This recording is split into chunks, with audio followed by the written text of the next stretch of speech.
So before we start, I just want to say thank you to the gallery, especially Jane Friedman, who curated the show and organized the placement of everything as well, along with Jake over there, and Doug, and Aldo, who's back there pouring the wine. I hope he can hear me, because they all really, it was just wonderful of them to put this together for me, and I greatly appreciate it. So, and thank you all for coming. This is Savannah Spirit, and she is going to be running the show. So it's all yours. Thank you, Bob. First of all, this is not Bob Krasner weather, is it? I was sort of hoping that it would be bright and sunny and perfect, you know, and shapes and shadows, but no, not happening. I'm Savannah Spirit. I'm also a photographer, a fellow artist with Bob. And like I said earlier, I came to see the show and was blown away, and I had more questions, and and then of course this setup, and I thought, artist talk. So this is how it sort of happened, and I'm gonna go off my phone for notes and intro. So Bob is having a moment. He was on Art on Links in the city, where the work was digitally shown on the what are they called? The kiosks, and then of course this show. It's so beautiful. Bob and I met around 2017 while he was on assignment photographing me at my solo show for the gallery, for a show at the gallery that I was in on the Lower East Side for The Villager that he works for. And so I can attest to the fact that Bob does make every effort to photograph and meet all sorts of artists and characters below 14th Street. Though even the details of how we met is kind of fuzzy. We were sort of going back and forth. We're not quite sure. However, now Bob gets to be in the hot seat and just talking about the work that he makes, just to relax and unwind. So, because in between he is on assignment photographing artists, celebrities, all sorts of characters. So this is very different. Going on assignment and meeting different energies can be exhilarating, but it can be stressful and exhausting. So it's no wonder that his personal work has no human interactions or traces of humans, only the building or the structure, the light, and Bob's eye. It's a wonderful collaboration between man-made and nature, and Bob's personal work evokes a mysteriousness of the city while isolating the subject, sometimes creating balance of form and composition, and other times slightly off balance, not knowing what the subject is.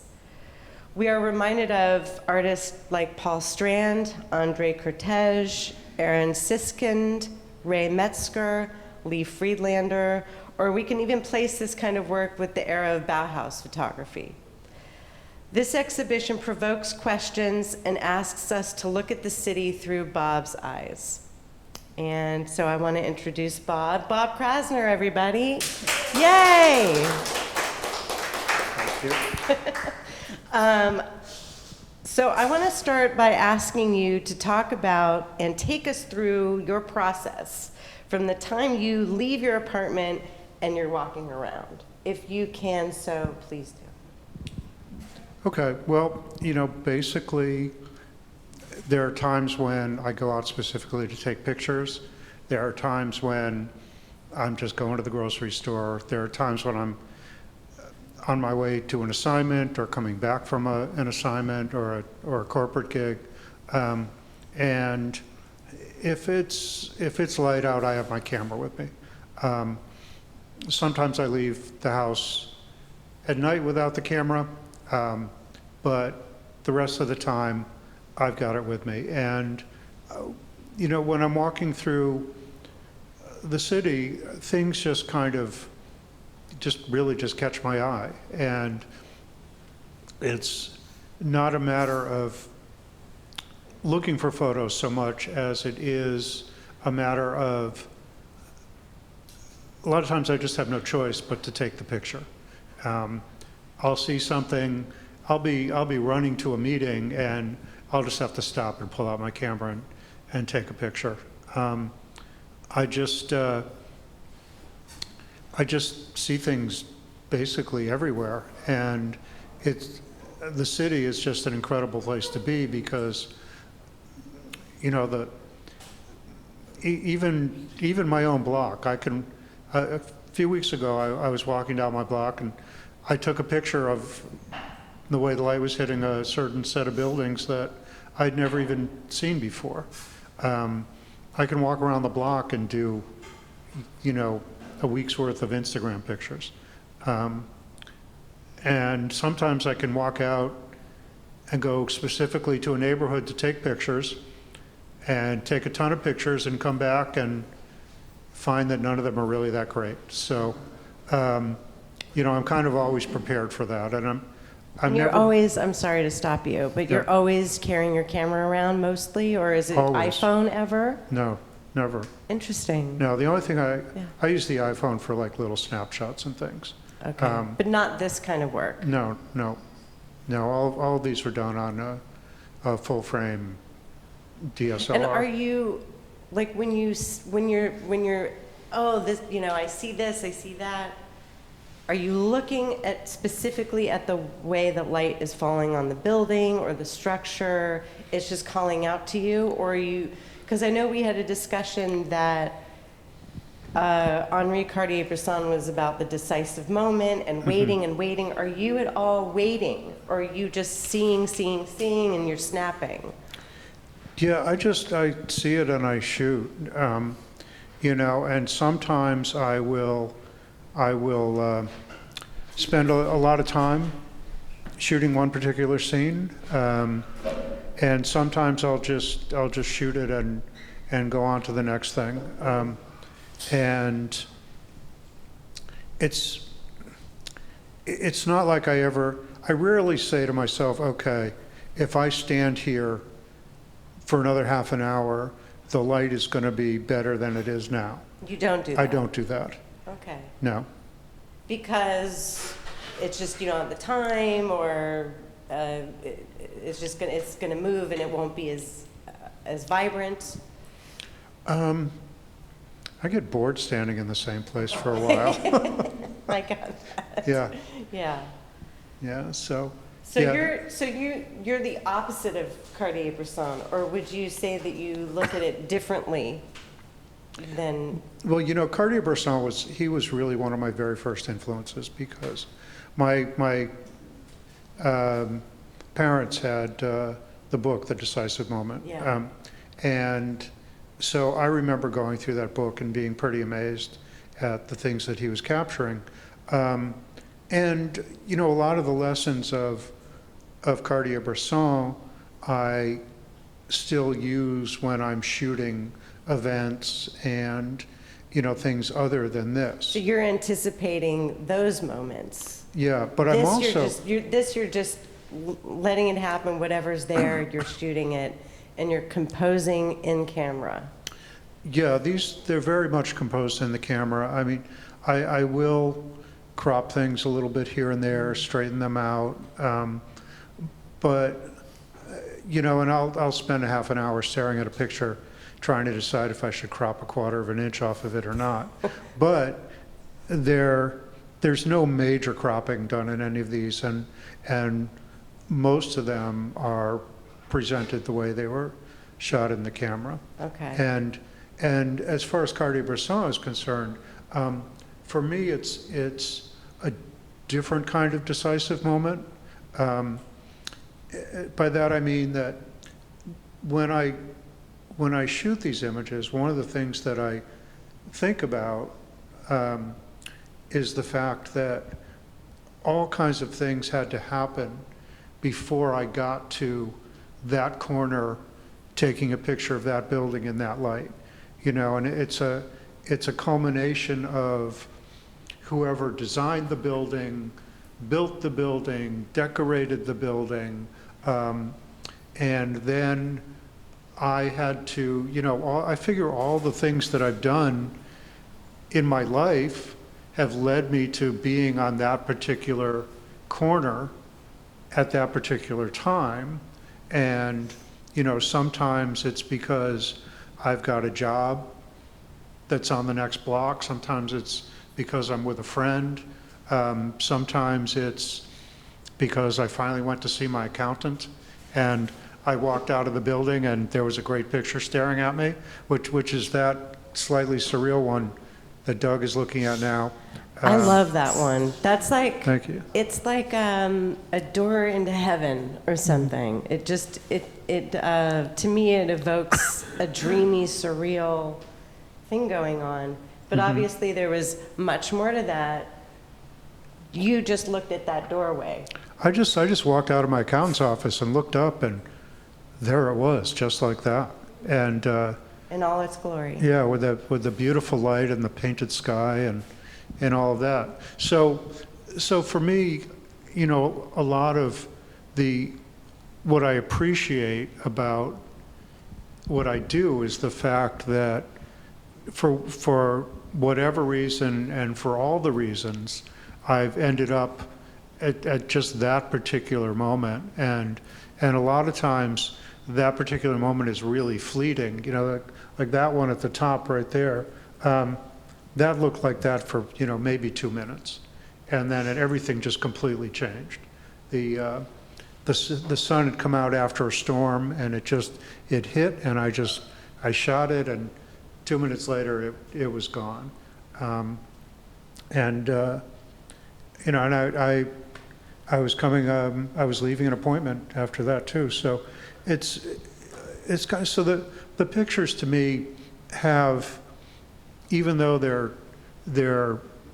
you know, still composed pictures of various scenes, they still have kind of layers behind them. They all have a kind of a backstory, even if that backstory is not particularly exciting. It's all the things that led up to that moment for me to be there to take the picture. Well, when we talked, what was it, last week or the week before? Yeah. The week before, you said that you're subconsciously loose, but also structured, thinking about the technical. I'm not technical, so I'm always blown away by the people that can think technically, also while they're in the moment. So can you talk about that, about this subconscious, loose feeling about the way you shoot? I can. Okay, great. And I will. Thank you. So, yeah, kind of when I'm out shooting, it's this really interesting combination of paying attention to what's going on and not paying attention to what's going on. It's kind of like I said, I don't necessarily purposely look for pictures. I just kind of, you know, walk down the street and notice things, and things will catch my eye. And so when I start shooting, I've gotten to a point where I just kind of watch the things fall into place in the camera. You know, and I kind of have it's kind of a somewhat intuitive composition, but also there's a few things that I'm really strongly aware of that work in the pictures that I want to do. Like I'm very aware of what's happening in the corners of the pictures, and frequently I will make sure that that like a line goes right to the corner of the picture, kind of anchor the picture. Sometimes it's two lines in either corner or whatever. And at the same time, I'm also evaluating the whole thing in terms of shutter speed, f-stop, exposure. You know, I shoot manually on everything. If you know anything about cameras, then you know what I mean. But basically, I don't let the camera decide anything for me. It's all about finding the right combination of shutter speed and f-stop and ISO and everything to make the picture look like I want it to look like. Wow, I'm very impressed by all that, because thinking about to me it's very mathematic, and trying to, organize all of that as well as the intuitive, because to me the intuitive is where the art can come through as well. But I wanted to bring up, because you bring up this point where you're like, oh, and I just see it. Well, that's what I want to know, is you've obviously trained your eye to see it. So I was going to ask you about your relationship with photography and when it started, and when you started to train your eye this way. Was it a class that you took, or did you get a camera one year for your birthday? Can you talk about when it all started for you? Well, it all started in a little log cabin in the woods. Now, I did have a camera when I was a little kid. I still have the exact same camera. It's a little plastic Kodak Brownie. Oh, wow. I did take pictures when I was younger. My father was a part-time photographer, and it was interesting. I never really got into taking pictures myself until I was in high school, and I realized that if I worked for the school paper, I could get in free to concerts. So, I started borrowing one of my dad's cameras and taking pictures in concerts, and then I started really getting into photography. And I studied it in college, but really, in college I learned all of the basics. They really fell down on aesthetics. I really didn't learn much aesthetically at all. So you got interested in high school, but you didn't take a class in high school. This came later in college. Yeah, I started taking classes when I went to college, and did you have a teacher that kind of helped you, guided you? Like, did it? What was it that struck you? The teachers that I had were incredibly uncreative. They were by the book. One guy was he was a total photojournalist, which is fine, but I didn't want to be a photojournalist. And another guy was, he was just hopeless. I remember he invited us to see his latest photos, and they were pictures of a violin with a rose, and I was like, oh God, what am I doing here?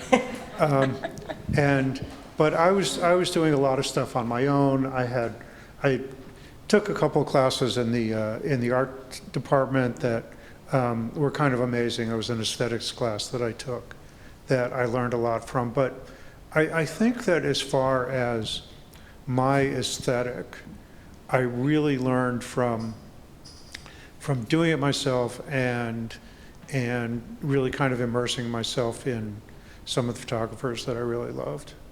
And the ones that I mentioned, Aaron Siskin, Yeah. Strand, were those who you were looking at? Or were you looking at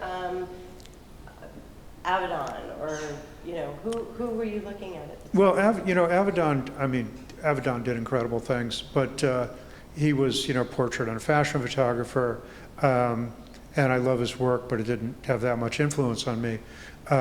Ray Metzger, who you mentioned, was an incredible photographer, and I just loved his compositions. Arnold Newman, absolutely brilliant portrait photographer, who I learned a tremendous amount about composition from him. If you look at his work, you'll know what I mean. It's just he just composed his portraits so beautifully, and the way that he placed artists, and he shot a lot of artists. And he's the one that did. Who was was it a conductor? with the piano. Oh, Stravinsky. Yes, yeah. With the piano, yeah, I love that That's the one I picture. always remember. That's an incredible picture. Yeah, because that's like the subject, and then you have this beautiful rounded piano. Yeah, that looks like a musical note. Yeah, it's really beautiful. Yeah, now Arnold Newman is just Yeah. amazing. So he was one. Metzger, Lee Friedlander, who I think is arguably the greatest living photographer. I mean, his I don't know. I like Gary Winogrand. We Well, might have a little fight over well, that. Winogrand's not around anymore, though. Well, that's true. Yeah. That's true. So, Hard to be living if you're not. what's that? What was that? It's hard to be living if you're not. Yeah, That is. that's true. Okay, so you said living I did say artist. living, I didn't yeah. catch that. I'm sorry. Yeah, no, I think Friedlander is the greatest living photographer, and let's see who else. Well, I think I told you that one of the influences on me when I was a teenager was the I don't know if anybody remembers ECM Records. They were a jazz, sort of esoteric jazz label, avant-garde, and they used to do these incredible abstract covers that I really loved. So that was kind of an influence on me also. And Kertész, and Ralph Gibson, who I loved Gibson stuff. So really, you had these photographers that you looked up to and loved their work, but it was really up to you to figure out your own style, your own aesthetic. And when do you feel that you sort of developed that? And obviously you've got it down. So I think that I've probably done my best and most consistent work in the last 10 years. Because I really started getting serious about what I was doing, and I started sort of seeing things. How can I put this? I think that was probably around the time when I really started putting things into the frame that was what I was looking for. mm-hmm. You know, I think I had been looking for this. I don't know what the word is, but these images are what I had been trying to find for a long time. so this is like you wanted to convey this Yeah, aesthetic for a while, and you feel that the last 10 years, you've finally been able to figure it out? yeah, Yeah. yeah. Because what I was going to say was that when I'm walking around the city, I know that I feel similarly about the way that you feel, and that there's this idea that you could feel very isolated in the city, even though you're not really, because you're around people all the time. But are you using this isolation of just like honing in on one subject? I know that artists bring a lot of themselves into their work. So are you putting yourself at one point or another in this work? Is this what you convey yourself, your emotions and your feelings about the way it is in the city? I think so, but you know, I actually don't think they're so much about the city as the way that I see the city and the Right. way that the images. I mean, I feel like a lot of these images are about things more than just being nice images. Right. I feel like some of them, you know, to me, and I don't know if other people feel this way, but I have had people say to me, you know, I really felt moved by a certain picture, and a lot of times it'll be like a picture that I hadn't thought would be something emotional, but I think that besides being about the sort of interaction of man and nature, you know, the buildings with the sun and the clouds and the sky and everything, because that's part of what they're about. But I also feel that a lot of them have underlying themes for me, like some of them are about connection, some are about disconnection, and some of them are about balance, and some of them are about not being in balance, and a lot of times the pictures can be about, I mean, really, and they can be about whatever, you know, the viewer sees in them too. But, you know, to me, there's nothing on these walls, and in fact, there's nothing on my Instagram that I don't feel something about the picture, you know, beyond just the fact that it might be a pretty picture. So yes, there is a part of you that's in these somewhere.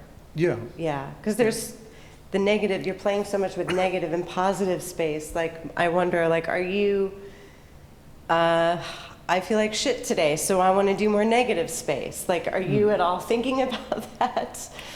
Well, no, because I think of the negative space in a positive way. Interesting. I like that. And, you know, I mean, definitely the shadows make things interesting.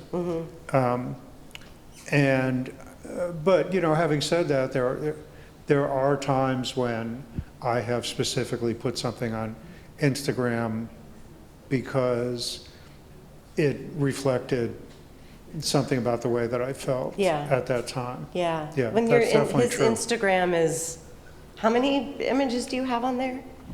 I think there's like 2,400. I mean, it's pretty awesome. Yeah. Yeah, And by the way, I heard that they curated this show based on your Instagram, so that's Right. a lot of images to go through. yeah, they had. 2437. I'm sorry? 2437. Oh, okay. Oh, thank you're you. checking right now. Yeah, I've been posting daily for over 6 years. Frequently, like 2 in the morning, I go, okay, what am I going to post tomorrow? But Are you always thinking about it? Are you thinking about what am I going to post tomorrow? I have to see how I feel. Does that ever come into play? Because I know that Instagram can be quite emotional when you look at it a certain way, and you can kind of gain a perspective on a look into people and the way that they present themselves.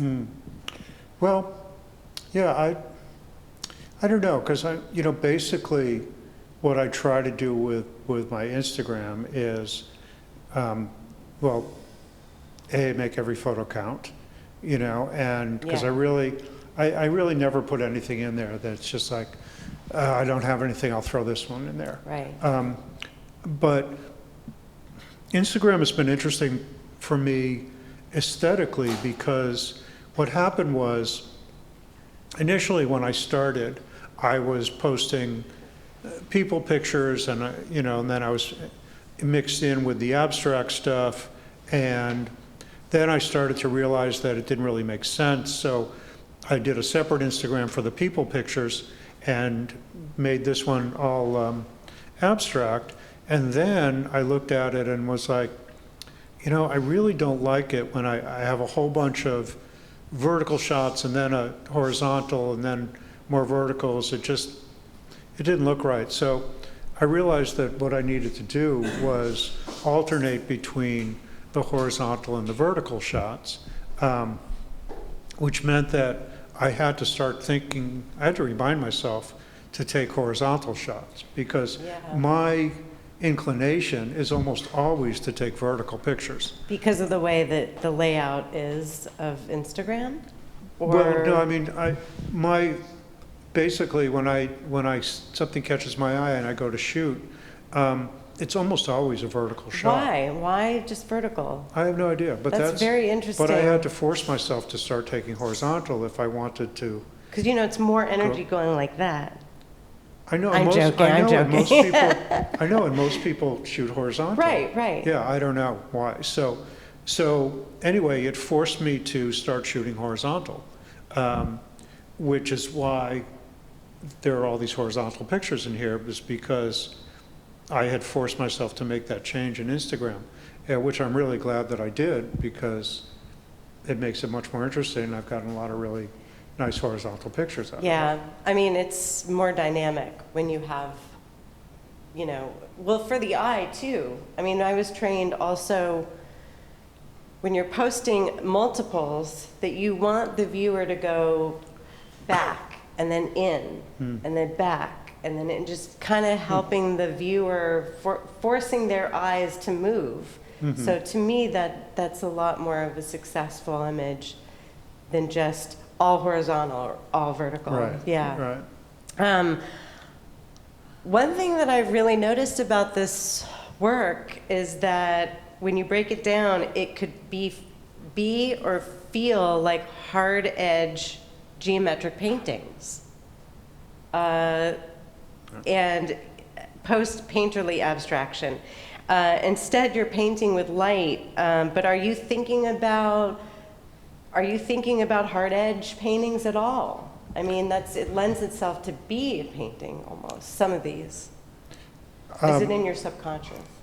You know, it's not that I'm trying to do that, but I'm always happy when an image comes out looking like a painting. Yeah. Yeah. I mean, that's always, oh, that looks like a painting. You're like, Yeah. oh, well, Yeah, thank no. you. Exactly. Yeah, I love that. Yeah, I really do respond to the positive and negative space a lot. And I think it lends itself to be very textural, too. And on the other side, there's a grouping where it's just lines. And that's jarring to the eye, especially after seeing this kind of smooth. I really am enjoying the movement between, with my eyes and the way that each brings me in and out of the frame, too. I want to talk about this paper. I want to spend a little time talking about this paper because it's really, substrate's so important to the image. And if you had paper that was different, it probably wouldn't have been so yummy. Can you talk about what made you choose this paper and the materials? Yeah, well, you know, when I went kicking and screaming into digital, one of the reasons that I hated digital was because the black and white, when printed on regular paper, just looked like crap.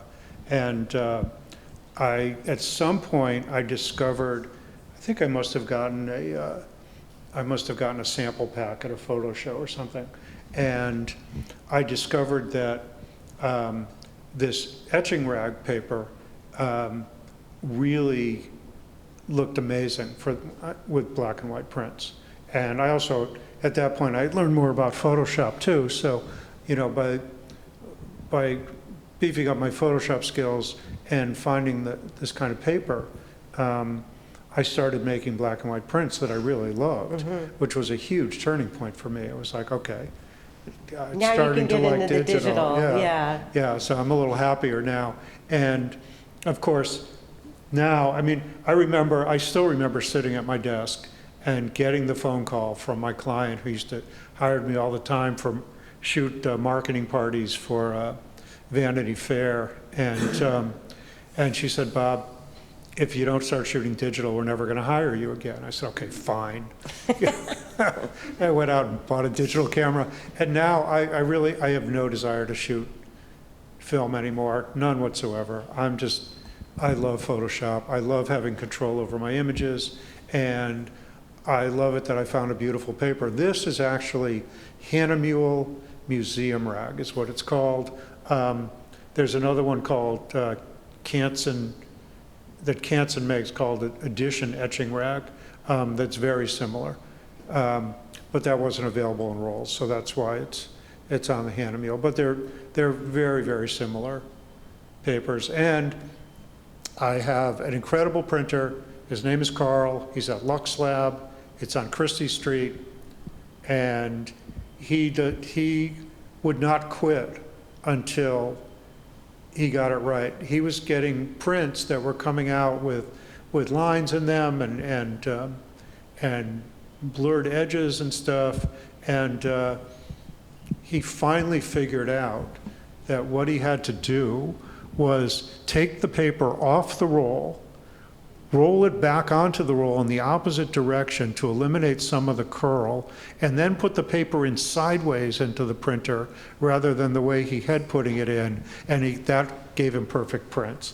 And Who would have thought? That's amazing. he's just amazing. That's Yeah. great. Well, he So- seems like he's really dedicated to making sure that these are perfect Yeah. prints, because they really are beautiful. And that was what I was taken aback, was this paper was just gorgeous. And it makes me want to eat the photos. They're just so yummy. So yeah, No, I'd rather you didn't. I won't, I promise. Let's see, what other thing? Well, I was going to say that I heard that Bob really wants to have this work shown in corporate settings, in office buildings or hotels. Mm-hmm. So if anyone knows anyone, I'm shamelessly plugging that right now, because I think that this really would work in those settings. I don't have a lot more questions, but I would like to open it up because I know people have questions in the audience. So, do you want the microphone? I think, can you hear me? Okay. They can hear you. But Do we- need to present If you don't mind, I guess. I don't mind at all. No, like that, you want to, that's what I'm saying. Hi, Bob, I'm Dan Sheffy, so we know each other, but now we know each. So do you shoot black and white in black and white, or do you shoot everything in color and strip it out? Oh, no, I shoot it all in color. You do? Yeah. Yeah, I shoot it in color, and, sometimes I'll throw a picture up on the computer and I'll immediately go, oh, this should be black and white, and I'll switch it right away. Sometimes I'll work on a picture for a couple of hours and in color, and, with like just minor tweaking here and there, and I play with the contrast and the exposure and all that, and I'll sit there and I'll go, this just isn't working, and then I'll make it black and white, and I go, oh, perfect. It needed to be black and white, so. Great, thank you. I have a question about this second painting from the. Which one? Oh, see, she said painting. Oh, sorry, yeah, yeah. You see how the cloud mimics the building? Right here. Oh, this one on here, this- yeah.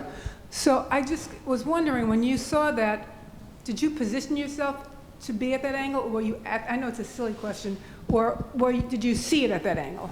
Well, it's interesting. A lot of times, like with something like that, I'll move back and forth so that I get the, the relationship that I want between the cloud and the building. I'll be in one position, I'll go, all right, this isn't working. Or sometimes the clouds will move and I'll have to run to a different spot so that I can get what I'm looking for. Were you trying to get it to it does mimic the building, am I right? It does, oh yeah, no, I Were got you, a lot. were Yeah. you trying to get it to be like that? No, honestly, that's one of those things that I saw afterwards, after I took the picture. I mean, I knew that it was all interesting shapes and that it was going to be an interesting picture. I see. But then when I put it up and I was like, oh yeah, that's really interesting how it does that, yeah. And the other thing is, probably everybody here has tried to photograph the freaking moon. I know I do, when I see a nice moon, and I saw your moon there. I said, oh, he got the moon. Is there a trick to that, getting the moon to look like the moon? Yes, there is. And that's when you shoot the sun and you make it look like the moon. That's the sun. Yeah. But I'll tell you, the best time to shoot the moon, though, is just when it's rising, when there's a little bit of blue left in the sky, like when it just comes up over the building, and then you can expose and get detail on the moon and still get something in the sky. With the iPhone? Trickier with an iPhone. Yeah. Also, did you notice that there's two faces in here? Yeah. I love that. Yeah. That's really cool. No, I see. When you go up close. Anyone else have questions? Oh, Do you shoot heavy or light? Do you shoot a lot and a lot? I'm sorry? Do you shoot heavy or light? Do you shoot a lot of images and then pick? You Or know, do it's you- funny. I mean, Sorry, I jumped it's in. okay. I will, sometimes I'll shoot a picture of something and I'll look at it and go, this doesn't really work. And I'll go on to the next thing. And then I'll shoot 50, 75 shots of something else. And then when I get back, I'll realize that the one that I thought didn't work is the one that worked and the other ones didn't. So the answer is, sometimes I will shoot a ridiculous amount of frames on the same thing. And it's really interesting because I'll just something will just tell me when to stop. Sometimes it's after, 3 or 4 frames, sometimes it's after 100 frames, but yeah, it really, it just depends, it varies. Excuse me. With the introduction of digital photography, can we now safely say that photography is art without having to argue? I'm sorry, I didn't quite get that. Put the microphone closer to you. I'm saying with the introduction of digital photography, and can we now say that photography is art without having to argue that point? Oh, well, I mean, is photography art? Is that the Digital photography. digital photography is art? Oh, absolutely, digital photography is art. I mean, I think that, there's still some purists out there who are saying, if it's not film, it doesn't mean anything. But, and I remember having a really funny, very short conversation with Mary Ellen Mark. I don't know if you know, she is a brilliant photojournalist. And I ran into her at a party years ago, and I said to her, so Mary Ellen, you shooting digital? And she got really close to me and she said, I will never shoot digital. And, but I feel like digital, it's another tool, and I definitely use Photoshop. I use it a lot, but I try to stay faithful to the image. I never put things into a photo. I'll take things out, but I'll never put things in. And I feel like, there's no reason why you can't say digital photography is art. If some people don't like the art, that's fine. But I mean, there's a lot of things that people do with digital that I think are gimmicky or schmaltzy or whatever, but doesn't mean it's not art. It just means that I don't really like it. So. Do we have any other questions? Oh, here's another one. Thank you. Bob, I actually really love all of your work. The colors are amazing on this paper. And you mentioned Photoshop. I mentioned what? Photoshop. Yeah. So something like the picture behind you, what did it look like before? I mean, I feel like there was more detail in the building. Maybe it wasn't. Maybe you adjusted that with the camera in the beginning. But how much do you end up doing in Photoshop? Basically, there probably was detail in the black. Honestly, I don't remember, but a lot of these with the totally black, I do take the detail out. Okay. Definitely. And as far as the rest of it goes, I probably enhanced the blue a little bit. And that's probably about it. Okay. I don't even think I cropped this one. I think that's exactly the way I shot it. Nice. Yeah, Great. thank you. Anyone else? I have one. Oh, yeah. This is really not about the work, it's more about, this is really not about the work, it's more about you as a photographer. People see you shooting pictures. Do they sometimes try and take pictures of you shooting pictures, and if so, what do you do? Take pictures of me shooting pictures?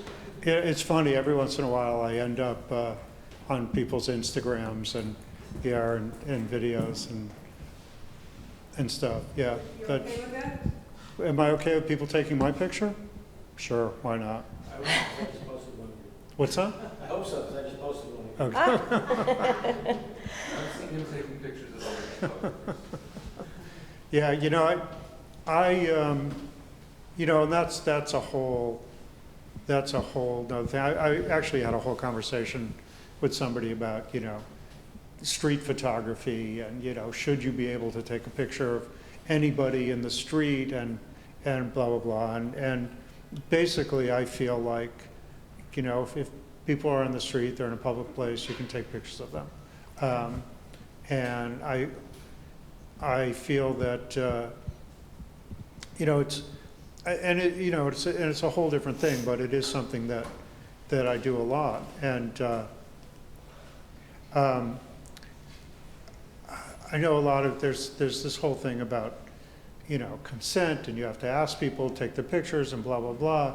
But I feel like, you know, obviously, you know, the street photography thing is on steroids compared to what it used to be. But, you know, if you look at people like Cartier-Bresson, Gary Winogrand, and all these people, Helen Levitt, and all these people who documented what life was like in the street, you know, Robert Frank, who was, we didn't mention him, he's another huge influence on me.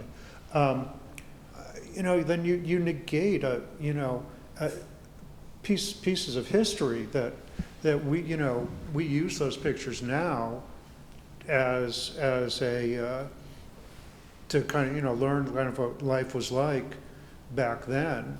And I think that, you know, I think if I feel like I'm out there taking other people's pictures, then, you know, people can take my picture. That's fine. All right. Yeah. Well, that concludes our talk, I guess. And I thank really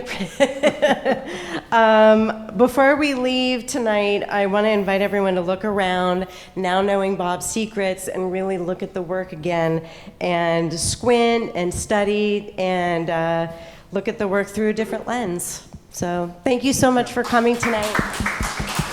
Thank you. Thank you, Bob. Appreciate it.